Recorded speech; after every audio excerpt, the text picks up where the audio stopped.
how I used or challenged codes and conventions in my film. This is Nerd 1, a new nerd. Let's get started. First code and convention I used was the lighting. I used dark lighting like in Sherlock Holmes and Sweeney, where basically it's to create a sense of enigma or feeling threatened. Next one was identity, and you don't get to know who anyone is before the film actually starts. I mean, in the Sweeney they only announce with Sweeney right at the end of the first scene before the titles even bother showing up. But yeah, that's for identity as well. I mean, Sherlock, we know he's Sherlock but it doesn't say it until after the first scene, so that's where we've got it for. I know that may look a bit like titles or maybe a trailer if you squeeze it, but to be honest, it works well because it works well at the end, because that's what we've encountered in our films which we have researched. Our film also uses props and makeup and costumes such as balaclavas and ketchup for blood, 99p store. And use good locations, that good old rustic rundown building, and put it in After Effects, and that will just look amazing as it always does. So yeah, that's how we used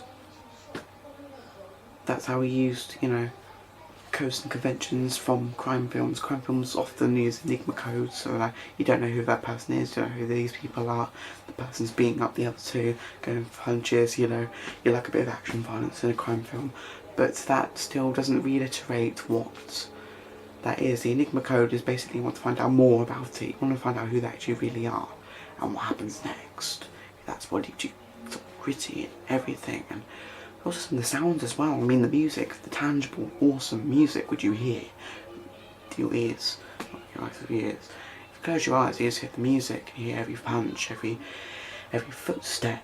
It sounds like a proper crime film because it's gritty, it's slow, but then the fight scenes, it hypes up, it gets into your head and you can't get it out. So yeah, that's first question done on Nerd A New Hope, or New Nerd even. Tom out.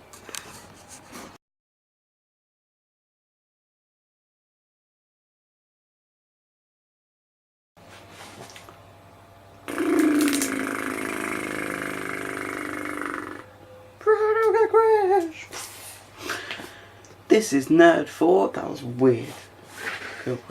This is Nerd 4 into Nerdness. In this video blog, I will be talking about how we use technology in our film. Well, where to start? Okay, normal technology you would use is camera, sound recording equipment. We even did an online portfolio to put everything on, so building a website and Adobe After Effects and a couple of other programs like Adobe Premiere to view and make adjustments on. So let's start with the camera. The camera, we learned how to use 3 primal settings on it. We learned how to use the iOS settings. We learned how to record, not take pictures but record. We learned how to focus and zoom. We learned all the different aspect names like a pan and a tilt and other stuff that's to do with camera work. That's a very good job if you're ever going to go into the film industry. Next we use sound. We didn't use any sound equipment per se, but there was a sound recorder on the camera which did just as well. Sound equipment like a Rode mic or records it with the pictures, with the actual pictures on the film, to make it sort of fit. Thirdly, we created Wix pages. Now, Wix is a website which you can use to the full effect to create any website. We use logins free, and I found it quite simple to use. You create a website from scratch, you get a template of a website, you change the background, just by a couple of right clicks, simple. You can import photos, you can import films, like I'm going to deal with these for. You can do loads on it. You can make any website for anything. You can make one for sports, films, music, college work, home stuff, you know. I might even make one from my own blog, which would be quite interesting to watch. You know, me waffle on about films, you know, it'd be quite simple. And last but definitely not least is stuff like Adobe After Effects, stuff like special effects which you add on either whilst filming, like makeup, you use ketchup and water to create sort of fake blood effects, stick all over your face and your mush, you know, to make sure you're not bleeding, or you can use it. After Effects is to add in more realistic looking blood, or maybe warp a face to make it look like some sort of translucent devil, or some sort of evil, psychopathic, evil thing, depending on what you're doing, if it's a horror movie or anything. Or you can just, you know, turn down the colour, like I've said in any previous one of these.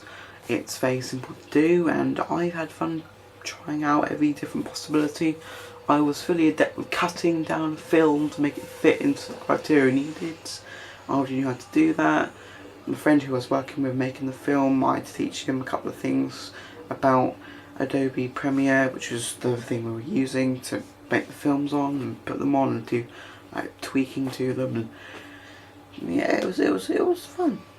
It was fun, and all that technology paid off. And now we have a finished product. Well, finished in my terms of speaking. And all the technology has helped us along the way, and we couldn't have done it without it. So round of applause for that technology.